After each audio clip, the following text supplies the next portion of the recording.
Flipped classroom video for Maths AS Unit 1, the gradient of a curve.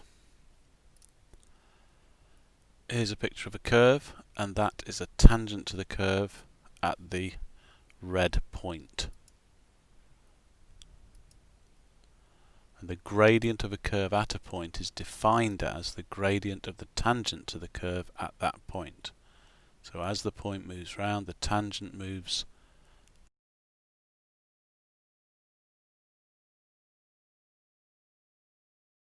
and the gradient of the curve at the point is the gradient of the tangent.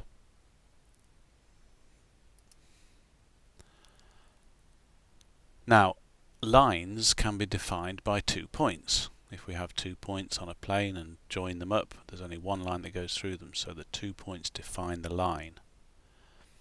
Now, we only know one point for our tangent, which is the red point, and we need to get round this difficulty. What we can see is that if we move the blue point closer and closer to the red point, the chord is getting closer and closer to the tangent that we need. So let's have a look at the situation. We've got our blue chord linking the red point, which is where we want to find the gradient of the tangent and therefore the gradient of the curve. And we have the blue point, which is another point on the curve. For the red point, we're going to say the x coordinate is just x. And we're going to say the distance along from the red point to the blue point in terms of the x direction is h, and that means the x coordinate for the blue point will be x plus h.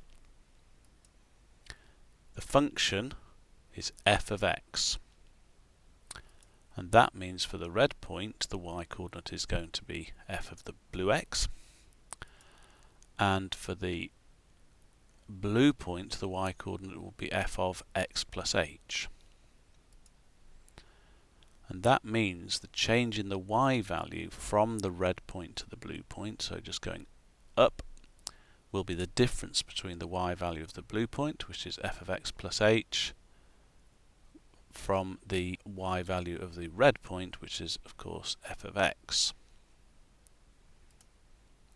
If we call the gradient of the blue line m r to b, or red to blue, and remember we use m for the gradient of a line in general, y equals mx plus c, so that's why I'm using m for that, then mrb will be the change in y between the red and the blue point divided by the change in x, so the rise over the run. And as we can see from the diagram, the change in y is our f of x plus h minus f of x, and the change in x is our h. Now there's another way we can do this, and that is to say that we start with the red point again having an x value of x, but instead of using h we use delta x. And delta stands for a change, and a small delta generally stands for a small change. So that means that the x coordinate for our blue point will be x plus this delta x, and that means that the y coordinate for that blue point will be f of x plus delta x. So that means the change in the y value is f of x plus delta x minus f of x. We now call that rise delta y, and so the y coordinate of the blue point is y plus delta y.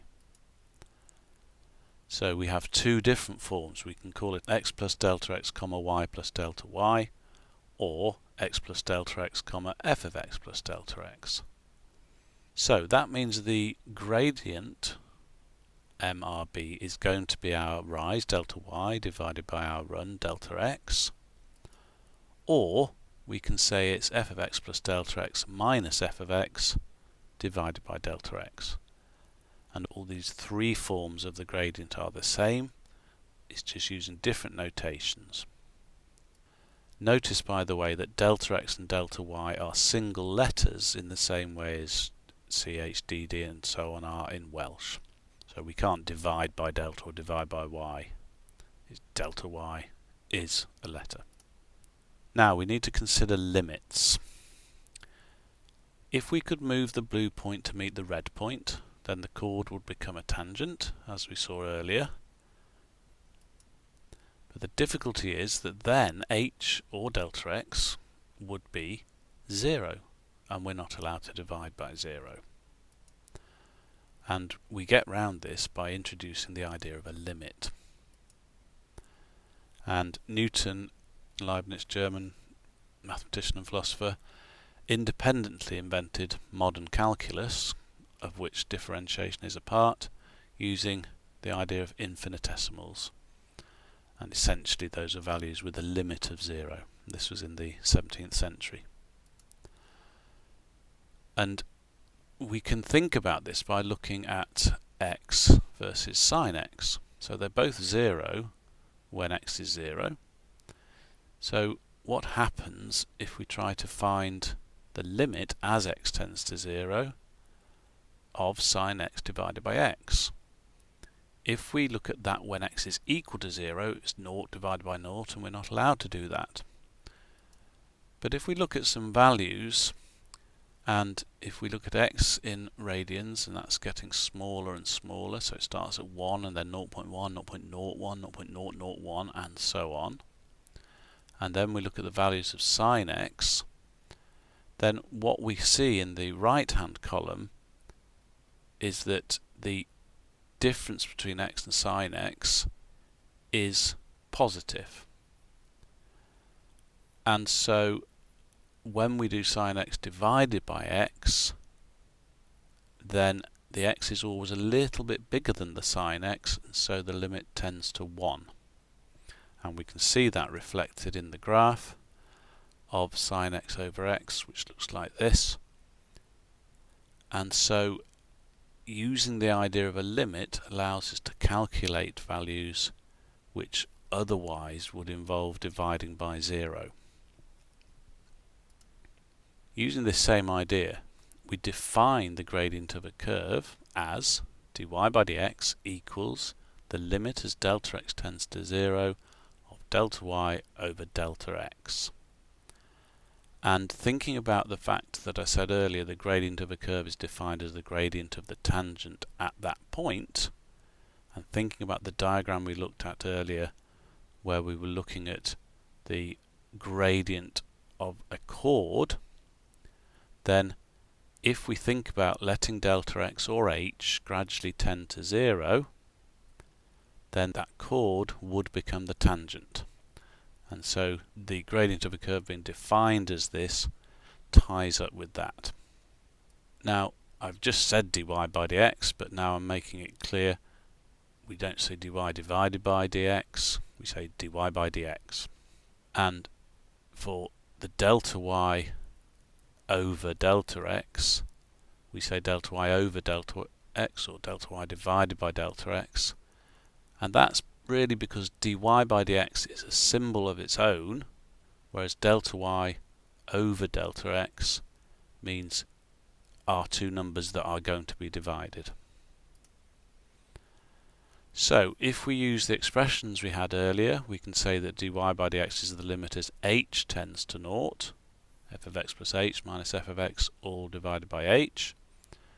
We can also say dy by dx is the limit as delta x tends to 0 of f of x plus delta x minus f of x divided by delta x. Again, these are equivalent forms, just different notation. Now, just a note for future reference really, if y equals f of x, we sometimes use f dashed of x to mean dy by dx. And if time is involved, so if x is a function of time, so it depends on the changing time, then we sometimes use x dot. This process of finding the limit as h tends to 0 of f of x plus h minus f of x divided by h, or using delta x instead of the h, is called differentiation from first principles. And dy by dx is called the derivative, or the first derivative, of the function y. let's have a look at the gradient of a line and of a quadratic. To find the derivative, we need to use this formula we've just developed. And if we look at the gradient of a straight line, this is useful because we actually know what that is anyway. If we can get it into the form of y equals mx plus c, then m gives us the gradient. So, what is dy by dx for y equals 3x plus 2? Now, if this is to make any sense at all, we need to get the value 3 for dy by dx because we know that's the gradient, and it's the gradient all the way along the line, so it's not dependent on the value of x. So let's see what happens if we put things into our formula. F of x in this case is 3 times whatever x is plus 2. So if we're doing f of x plus delta x, we've got 3 times x plus delta x plus the 2. Then we're subtracting f of x, which is the straight 3x plus 2.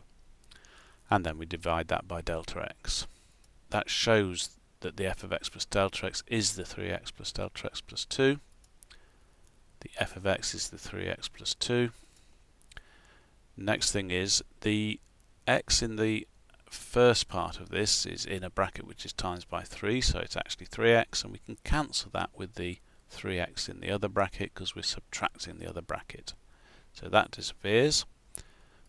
We also can cancel the 2's at the end there, plus 2, take away plus 2. So in the end we're left with 3 times delta x divided by delta x.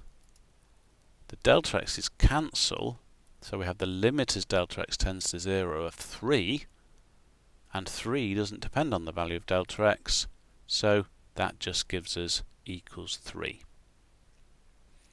I'd mention here a very useful rule, which is the addition rule.